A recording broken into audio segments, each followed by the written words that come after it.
اچھا جی قبر میں چلے گئے، کتنے سوال ہوتے ہیں قبر میں؟ بولے کتنے سوال ہوں گے؟ اللہ آپ کو خوش رکھے، 3 سوال ہوں گے۔ پہلا کیا ہے؟ تیرا رب کون ہے؟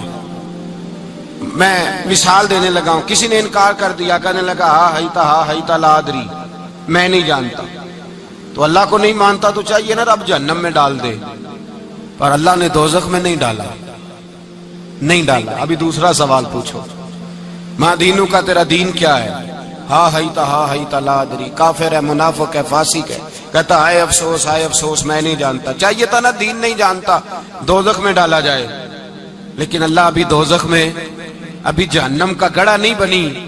فرمایا تیسرا سوال پوچھو، حضور کا چہرہ دکھایا، ما کنتا تقول فی حق ھذا الرجل، ان کے بارے میں کیا کہتا تھا؟ اس نے کہا میں نہیں جانتا۔ اللہ نے فرمایا تو میرے نبی کو نہیں جانتا، پکڑو اس کو جہنم میں داخل کر دو۔ نہ اپنی ذات کے انکار پر دوزخ میں بھیجا، نہ دین کے انکار پر، کہا میرے مصطفیٰ کو نہیں مانتا، ڈالو اس کو جہنم کے اندر۔ تمام کتب حدیث، تمام بخاری سے لے کر طبرانی تک، تمام کتب حدیث میں اسی رنگ میں روایت ملے گی۔ قبر میں بندہ گیا، مومن ہے، مسلمان ہے، نمازی ہے، 10 حج کیے، 15 عمرے کیے، زکاتیں، صدقات، خیرات، عبادات، نفل، نماز، داڑھی، حج، عمرہ، بڑا کچھ۔ ہاں بھائی من ربو کا، اس نے کہا ربی اللہ، اللہ میرا، اس کو جنت کوئی نہیں ملی، ابھی جنت کی کھڑکی۔ دوسرا سوال پوچھو، ماں دینوں کا، تیرا دین کیا ہے؟ دینی الاسلام، میں اسلام کو مانتا ہوں، جنت مل گئی۔ پورے کے پورے دین کو مان رہا ہے، نماز کو مان رہا ہے، حج کو مان رہا ہے، زکات کو مان رہا ہے، عبادات کو مان رہا ہے، ہر چیز کو مان رہا ہے، لیکن جنت ملی۔ فرمایا تیسرا سوال پوچھو، حضور کا جلوہ والضحیٰ دکھایا۔ کچھ لوگ غلط ترجمہ کرتے ہیں، یہاں بھی کہتے ہیں پوچھا جائے گا یہ کون ہے، یہ لفظ نہیں ہے، ما کنت تقول فی حق ھذا الرجل۔ اللہ فرمائے گا یہ بتا دنیا میں میرے نبی کو کیا کہا کرتا تھا، ان کے بارے میں تو دنیا میں کیا کہا کرتا تھا؟ تو جو کہا کرتا تھا وہ کہہ کہ اسی وقت پکار اٹھے گا کہ میں کہا کرتا تھا یا نبی پکارا کر، میں یہ کہا کرتا تھا یا نبی، میں یہ کہا کرتا تھا کہ دشمن احمد پہ شدت کیجئے، ملحدوں سے کیا مربت کیجئے، اور شرک ٹھہرے جس میں تعظیم حبیب، اس برے مذہب پہ لعنت کیجئے، اور مثل فارس زلزلے ہوں نجد میں ذکر آیات ولادت کیجئے، اور غیظ میں جل جائے بے دینوں کے دل، یا رسول اللہ کی کثرت کیجئے، یا رسول اللہ کی کثرت۔ میں یہ کہا کرتا تھا۔ اچھا اس نے اللہ کو مانا، دین کو مانا، جنت نہیں ملی۔ جب کہنے لگا نا ہوا محمد الرسول اللہ صلی اللہ علیہ وسلم، جب حضور کو پہچانا، حضور کو، نبی پاک کو پہچانا، تو فرمایا نہیں میرے یار کو جانتا ہے، اب کھول دو جنت کا دروازہ۔ تو بھائی مغز قرآن روح ایمان جانے دین ہست حب رحمت للعالم، حضور کی محبت اصل ہے دین کی۔ قرآن مجید سورہ توبہ آیت نمبر 24، کوئی تفسیر نہ پڑھیں، صرف اس آیت کا ترجمہ پڑھیں، خالی ترجمہ، اور ایک ایک بات کو اللہ تبارک و تعالی نے بالتفصیل بیان کیا۔ فرمایا کل ان کان آباؤکم، اے محبوب آپ ان سے فرما دے اگر تمہارے باپ، وابناؤکم تمہارے بیٹے، واخوانکم اور تمہارے بھائی، وازواجکم تمہاری عورتیں، وعشیرتکم تمہارا کنبہ، تمہارا خاندان، واموال اقترفتموہا اور تمہارے کمائی کے مال، ذرا گنتے جائیے چیزوں۔ فرمایا محبوب کہہ دیں تمہارے باپ بھی، تمہارے بیٹے بھی، تمہارے بھائی بھی، تمہاری عورتیں بھی، تمہارا سارا ہی خاندان، بات ہی ختم کر دی، تمہارا سارا ہی خاندان، واموال اقترفتموہا اور تمہارا کمایا ہوا مال۔ ایک مال وہ ہوتا ہے جو بندے نے کمایا نہیں ہوتا، آیا ہوتا ہے، آئے اور کمائے میں جو آیا ہوتا ہے اس کی قدر نہیں ہوتی۔ اللہ فرماتے ہیں واموال اقترفتموہا، تمہارا کمایا ہوا مال، وتجارت تخشون کسادہا اور تمہاری وہ تجارت جو تم نے محنت کر کے کاروبار چمکایا ہے اور تم ڈرتے ہو کہ نقصان نہ ہو جائے، ومساکن تردونہا اور تمہارا وہ رہنے کا مکان جو تمہیں بڑے پسند ہیں۔ یہ ساری چیزیں گنوا کے کہا احب الیکم من اللہ ورسولی، اگر یہ چیزیں تمہیں خدا سے زیادہ پیاری ہوں اور خدا کے رسول سے زیادہ پیاری ہوں، وجہاد فی سبیلہ، اور ان کے رستے میں جہاد سے زیادہ پیاری ہوں، پھر کیا کرو؟ فتربصوا، انتظار کرو، حتی یاتی اللہ بامری، یہاں تک کہ اللہ تم پر اپنا عذاب لے آئے گا۔ اگر تمہیں تمہارے باپ، تمہارے بیٹے، تمہاری اولاد، تمہارا کنبہ، تمہارا خاندان اگر مصطفیٰ کریم سے زیادہ پیارا ہوا تو پھر اللہ کیا کرے گا تم پر؟ اپنا اللہ عذاب نازل کرے گا تم پر۔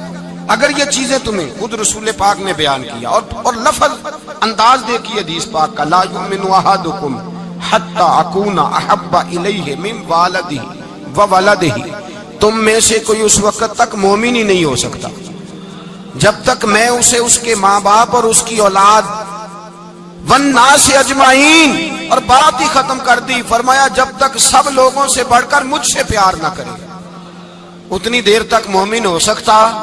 حضرت عمر حضور کی بارگاہ میں آئے، عام آدمی نہیں، جناب فاروق اعظم، نبی پاک صلی اللہ تعالی علیہ وسلم کی یہ حدیث سنی تو حاضر خدمت ہوئے، کہنے لگے یا رسول اللہ صلی اللہ علیہ وسلم، میں ہر چیز سے بڑھ کر آپ سے پیار کرتا ہوں، اور میں خالی نعرے لگانے والا نہیں، میں گھر سے تجربہ کر کے آیا ہوں، میں نے اولاد سامنے رکھی ہے، پھر آپ کا پیار سامنے رکھا ہے۔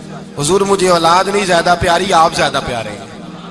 اولاد زیادہ پیاری نہیں، ہم نے بھی کبھی سامنے رکھی ہے اولاد اور حضور کا پیار جی۔ میں حدیث پاک بیان کر رہا تھا تو روک گیا ہوں اچانک ہی، رکھی ہے کبھی سامنے جی؟ اگر رکھی ہوتی نا تو بیٹے کو پہلے بٹھا کے اس کو کہتے بیٹے پہلے قرآن سیکھ، پہلے حضور کا فرمان سیکھ۔ بیٹا جیسے ہی بڑا ہوتا، کونپلیں داڑھی کی نکلتی، اگر حضور سے پیار ہوتا تو اماں اسے کہتی بیٹا داڑھی نہ مڑانا، یہ مصطفیٰ کا طریقہ ہے۔ اگر نبی پاک سے محبت ہوتی نا میرے بھائی، اگر کامل پیار ہوتا تو ابا جی نصیحت کرتے کہ بیٹا خبردار داڑھی چھوٹی بھی نہ کرانا، یہ رسول اللہ کی سنت ہے۔ لیکن ہم نے ابھی اس چیز کو سامنے، ابھی نعرہ ہی ہے، ابھی خالی میلاد میں ہی محبت کرتے ہیں، ابھی خالی معراج شریف والے دن ہی پیار کرتے ہیں، ابھی اس کے اصل رنگ تک نہیں آئے۔ سنیے اور غور کیجیے، حضرت عمر عرض کرنے لگے یا رسول اللہ صلی اللہ علیہ وسلم، میں نے اولاد سامنے بٹھائی ہے، پھر آپ کا چہرہ سامنے لایا ہوں، حضور مجھے اولاد نہیں پیاری، آپ ہی زیادہ پیارے ہیں۔ پھر عرض کی حضور میں نے کل کمائی، کل جمع پونجی لا کے اپنے سامنے رکھی ہے، مجھے مال پیارا نہیں، آپ زیادہ پیارے ہیں۔ یا رسول اللہ صلی اللہ علیہ وسلم، میں نے ماں باپ کے چہرے سامنے رکھے ہیں، بہن بھائیوں کو رکھا ہے، رشتہ داروں کو رکھا ہے، دوستوں یاروں کو رکھا ہے، مجھے وہ نہیں پیارے، آپ پیارے۔ اور حضور پھر میں نے اپنا علاقہ اور قبیلہ بھی سامنے رکھا ہے، حضور مجھے وطن سے پیار نہیں، آپ سے پیار ہے۔ اور محبوبہ حد ہو گئی، میں نے اپنی عزت بھی سامنے رکھی ہے، عزت بھی، لیکن محبوبہ مجھے عزت نہیں پیاری، آپ زیادہ پیارے ہیں۔ حق پسند لوگ تھے، سچی بات کرنے والے۔ حضرت عمر کہنے لگے یا رسول اللہ صلی اللہ علیہ وسلم، پھر میں نے اپنے نفس کو، اپنی جان کو، اپنی روح کو سامنے رکھا ہے، مجھے لگتا ہے کہ جان مجھے زیادہ پیاری ہے، یہ نہیں کہا کہ زیادہ پیاری ہے، مجھے سمجھ رہے ہیں بات کو، مجھے لگتا ہے کہ جان مجھے آپ سے۔ میرے رسول پاک نے دست مبارک اٹھایا اور جناب عمر کے سینے پہ مارا، فرمایا عمر جا، ابھی تو تیرا ایمان ہی مکمل نہیں ہوا، اگر تو اپنی جان سے بڑھ کر مجھ سے پیار نہیں کرتا تو تیرا ایمان مکمل ہے، تیرا ایمان مکمل ہے، تیرا ایمان مکمل۔ حضرت عمر کہتے حضور کا ہاتھ لگا تو میں نے اعلان کیا، میں نے کہا محبوبہ تیرے دست مبارک نے خیر کر دی ہے، حضور اب مجھے آپ جان سے بھی زیادہ پیارے ہو گئے، آپ اشارہ کریں میں جان قربان کرنے کو بھی تیار ہوں۔ آپ مجھے، اصل میں نا ٹی وی پہ بیٹھتا ہے ایک اینکر بیچارہ جو 3 لاکھ روپیہ تنخواہ لیتا ہے یا 6 لاکھ، اس نے حق حلال کرنی ہوتی ہے اپنی کمائی، ٹی وی پہ بیٹھا ہے بیچارہ، نہ اس کو دین کے حروف ابجد کا پتہ ہے، وہ ٹی وی پہ بیٹھا ہے، اب جس پارٹی سے پیسے لیتا ہے اس کا وہ نمک خاری کا حق ادا کرتا ہے۔ کہتے جی حضور نے اپنے دشمن کو معاف کیا ہے، مولوی سخت بات کرتے ہیں، حضور نے اپنے دشمن کو، آپ کسی پارٹی کے لیڈر کے خلاف دوسری پارٹی کا بیان کبھی سنیں، اس لیڈر سے پیار کرنے والے اتنی لمبی زبانیں کھول کے ٹی وی پہ آ جاتے ہیں، اور وہ لفظ جو میڈیا پر اور اسمبلی میں ویسے ہی قانون کا حصہ نہیں وہ بھی بول دیے جاتے ہیں۔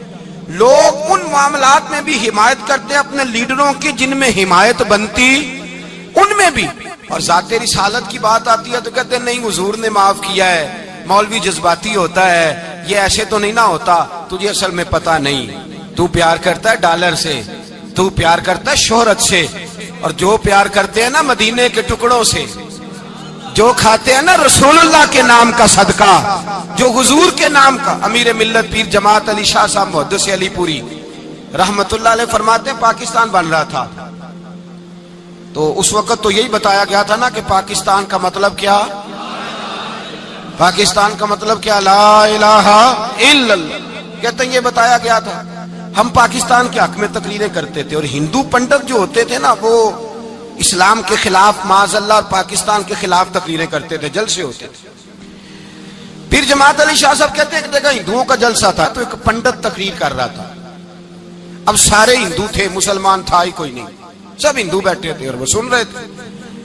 تو معاذ اللہ اس نے تقریر کرتے کرتے نا حضور کی ذات اقدس کے بارے میں کوئی جملہ کہہ دیا، کوئی نازیبہ بات کہہ دی، اور کوئی نہیں تھا، وہ ایک ملنگ تھا، وہ پیچھے بیٹھ کے، جو دوری ڈنڈا نہیں ہوتا جن کے ہاتھ میں، اور ڈنڈا بھی کئی رنگوں کا ہوتا ہے ان کا، وہ اس نے پکڑا ہوا تھا اور وہ پتہ نہیں کیا اس میں پیس رہا تھا۔ امیر ملت فرماتے ہیں اس کے کان میں سپیکر کی آواز گئی کہ حضور کے بارے میں بات کر دی۔ اس نے ڈنڈا پکڑا، ملانگس آدمی تھا، پیچھے سے نکلا، کسی نے روکا بھی نہیں، اسٹیج پہ چڑھا سیدھا اور 2-4 ڈنڈے زور زور سے پنڈت کے سر پہ دے مارے، پنڈت مر گیا، پرچہ ہو گیا، مقدمہ ہو گیا، جیل ہو گئی۔ امیر ملت کہتے ہیں میں جیل میں ملنے گیا، میں جیل میں، دیکھے بندہ ان پڑھ تھا، بات بڑی پڑی کر گیا۔ امیر ملت فرماتے ہیں بندہ سادہ تھا پر بات بڑی حسین کر گیا، بندہ بالکل بے عمل تھا پر بات ایمان کی کر گیا۔ آپ فرماتے ہیں میں جیل میں ملنے گیا تو میں نے کہا سائیں نہ تو نماز پڑھے نہ روزہ رکھے نہ تو مسجد آئے، تو عبادات کی طرف توجہ نہیں کرتا اور تو نے اتنا بڑا کام کر دیا ہے، ہندو مار دیا ہے۔ تو پیر صاحب کہتے ہیں میری طرف دیکھ کے نا پنجابی میں بولا، کہنے لگا پیر جی مینوں دے سیدھے لفظ بھی کوئی نہیں آوندے، مینوں کی پتا جے سیدھے لفظ بھی کوئی، مینوں نہیں پتا میرا درجہ کی ہے۔ پیر صاحب میں نماز نہیں پڑھتا میری غلطی ہے، روزہ نہیں رکھتا ہے میری غلطی ہے، میں عبادت نہیں کرتا میری غلطی ہے، پر پیر صاحب یہ تو نہیں نہ ہو سکتا کہ میرے سامنے کوئی میری اچھی تے سچی سرکار دی بے ادبی کر کے لنگ جائے۔ لفظ بڑے کمال کہہ گیا، کہنے لگا پیر صاحب میں گناہگار ہوں پر اپنے نبی کا غدار نہیں۔ اور اگر آپ نے ابھی تک ہمارا چینل سبسکرائب نہیں کیا تو فوراً سبسکرائب کیجئے، ساتھ ہی بیل آئیکن پر کلک کریں تاکہ مزید آنے والی ویڈیو ہیں وہ آپ کو وقت پر ملتی رہیں۔ اللہ حافظ۔